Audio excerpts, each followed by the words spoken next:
Loadouts have been added to the game. What loadouts are is they let you customize a few things about each specific job loadout that you would spawn with. Some of them are pretty simple where you just pick between different cosmetic options or you pick between, again, different cosmetic options. There's no real major gameplay implications. Of course, you could pick your backpacks, but before you could already do that, but now you could do it per role. So some jobs having a satchel is rough. Like Security has a hard time using satchels due to the size of shotguns and stuff. And there also are other special unlocks, I guess you could call them. For example, to get a senior officer PDA or a senior of any of the departments, you need specific amounts of playtime. So you can distinguish yourself with playtime for certain roles. Again, all this stuff is really cosmetic. Trinkets you can pick. You could pick a lizard plushie or some pins if you want them.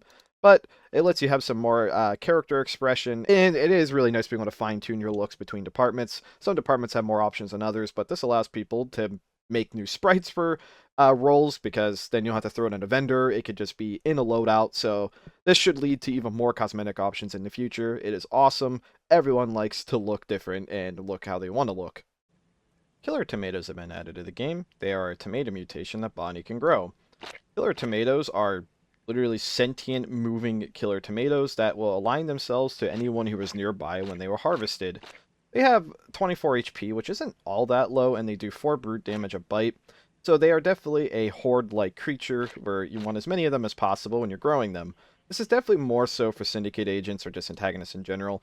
It would be very hard to utilize this as crew without killing people who are crew. Anyways, the very basic of this is that tomatoes can mutate into blood tomatoes, and then blood tomatoes can mutate into killer tomatoes. It's a somewhat complicated process because tomatoes can also mutate into blue tomatoes, which cannot mutate into killer tomatoes. So it's a bit of a process for botanists to make these, but I have seen them already used to great effect and great sized tomato hordes. Chameleon Projector has been added to the game and is a 7-tailed crystal purchaser, both nuclear operatives and syndicate agents. Disappear in plain sight by creating a hologram of an item around you. Do not use this to play the game object search. When you purchase it, it's a pretty small object. It can fit in pockets, no issue, but it is immediately obvious that it's a syndicate item. It even directly says holoparasite technology used to create a hard light replica of anything, so it's very clearly contraband. The way it works is really simple. Walk up to an object, left click it, and you'll turn into it. This doesn't let you move under doors or anything. You can't open doors at all with it, which is very intentional. You can anchor yourself in place and even rotate to make sure that you look natural to things around you, and you can always revert back into your normal self and instantly return into an object if you wish. You could swap props, objects, however you want, as fast as you want. This can be used for great effect, and it's pretty funny watching a sentient soda can running around that's actually a disguised nuclear agent. Mid-round zombies are now less common, and the zombie virus has been nerfed. The chance per infection has been lowered. Also, the damage you take from the infection has been lowered. You can now actually sleep in any bed and out-heal your infection. So if you get infected and you have access to a bed and you're safe enough to sleep, you can basically sleep until you see your health status go back to good, and then get up and keep going, and then sleep some more.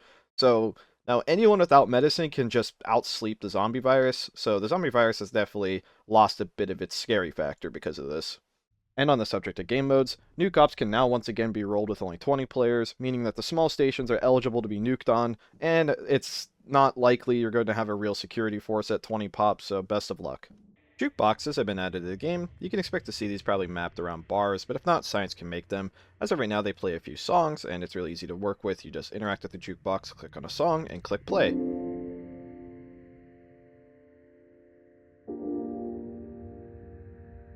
Chemists now spawn with chemical analysis goggles around start, so it makes it a little bit easier to identify spills and what might be in a container. The stun prod has been changed, and you could call it a buff. It stuns in 3 hits, but it only has the battery to actually land 3 hits, so if you wide swing and hit a wall or something, you will lose the stun capability of it. The stun prod is also a little bit harder to make. Now you need cuffs and an igniter, so making a lot of them is going to be difficult, but if you do manage to make one, it's kind of like a one-use stun baton now. But if you get access to a recharger, you can stun it. So I can actually see this being a pretty good last-ditch effort weapon from Science to just kind of make them and hand them out and hope that you can stun a Nuke or something with your 3 hits that you get. The WT-550 has been buffed. It has better accuracy and shoots ever so slightly faster. The accuracy actually is fairly impressive, so it's somewhere in between a Droids and a Lecter now for DPS and accuracy. The WT-550 can also be put into a 5-round burst. the way bursting is in this game is kind of weird. You still have to just hold down left mouse button, and it just doesn't let you shoot past the 5 bullets. But this does let you help maintain accuracy without having to keep in mind about, like, letting your finger off the trigger in the first place. Experimental Research Hardsuit is now a 5x5. It is no longer just a small 2x2, meaning that the only way you can actually carry it is in a duffel bag. It will not fit in a backpack.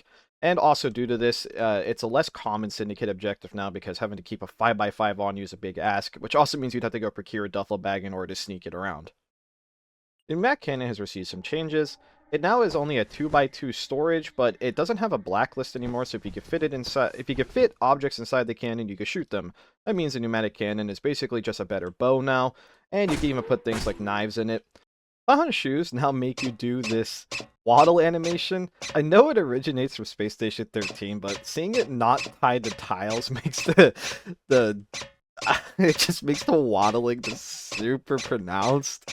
Gas analyzers have been changed to only show the pressure and such of whatever you're examining, so like it will only show the singular pipe you're looking at. It also shows volume now, but this makes it rather difficult to figure out what's wrong with distro specifically, especially if there's like a disconnected part of the pipe. You can't see the whole distro or waste network anymore if you examine the pipe. I should probably click on the pipe UI. As you can see, it doesn't show the whole network anymore, so this can make it kind of difficult, I think, to actually try to fix distro if there's anything wrong with it, but I guess it also makes sense to really only see the pipe you're at. If anything, there should probably be a new tool to let you see the whole pipe network, and then the gas analyzer can remain for localized areas. That's just my opinion, though. Bullets now pass straight through Holoparasites, but they can still be hit by laser-like weaponry, so it's really just the same as the other holographic enemies in the game, like Holocarp, for example. I want to thank all of our maintainers and contributors for all their hard work to the game, keeping it up to date.